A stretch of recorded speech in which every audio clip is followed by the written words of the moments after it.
भानुमति कंबोज के राजा चित्रांगद की बेटी थी। पूरी पृथ्वी पर द्रौपदी के बाद सबसे सुंदर स्त्री अगर कोई थी तो वो भानुमति ही थी। बहुत ही सुशील, चालाक, विनम्र, पिता ने स्वयंवर रचा। भानुमति दिल ही दिल कुंती पुत्र अर्जुन से विवाह करना चाहती थी। स्वयंवर में सभी देशों और राज्यों के योद्धा क्षत्रिय शामिल हुए, जिसमें दुर्योधन और उसका मित्र कर्ण भी शामिल हुआ।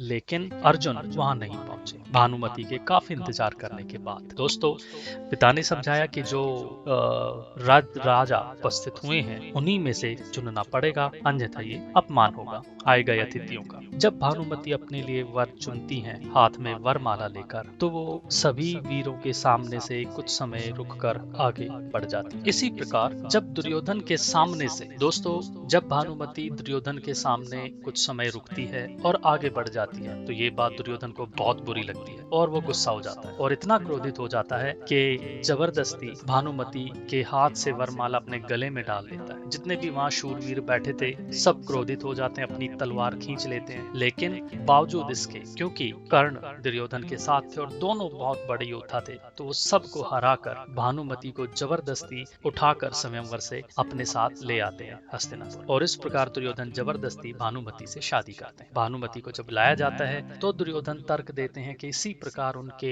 पितामह दादा भीष्म ने अपने भाइयों के लिए अंबिका और अंबालिका का हरण किया था और इसमें कोई बुराई नहीं है और वो शूरवीर थे और वो उसको जस्टिफाई कर देता है। लेकिन ये अपमान भानुमति और चित्रांगद जो राजा थे कंबोज के, उनके मन में सदैव बना रहता है। दोस्तों, समय बीतता जाता है, क्योंकि दुर्योधन एक बुरी प्रवृत्ति का व्यक्ति था, इस बात को भानुमति भी जानती थी। समय बीतता है, उनसे 2 बच्चे पैदा होते हैं। एक का नाम लक्ष्मण और दूसरी पुत्री का नाम लक्ष्मणा रखा जाता है। अब इतिहास में कहानियां और भी दर्ज है कि किस प्रकार कृष्ण के पुत्र साम ने जबरदस्ती लक्ष्मणा से विवाह किया था और दुर्योधन उसी तरह बेबस होकर देखता रह गया था जिस प्रकार दुर्योधन ने भानुमति के साथ विवाह किया था। ये कहानी हमें आगे मिलती है। दोस्तों, इसके बाद में जैसा कि महाभारत में वर्णित है कि कौरवों और पांडवों का भयंकर युद्ध होता है। दुर्योधन भीम के हाथों बुरे तरीके से पराजित होता है और अंततः मारा जाता है। इसके बाद में बहुत ज्यादा मारकाट होती है, बहुत सी स्त्रियां विधवा होती हैं और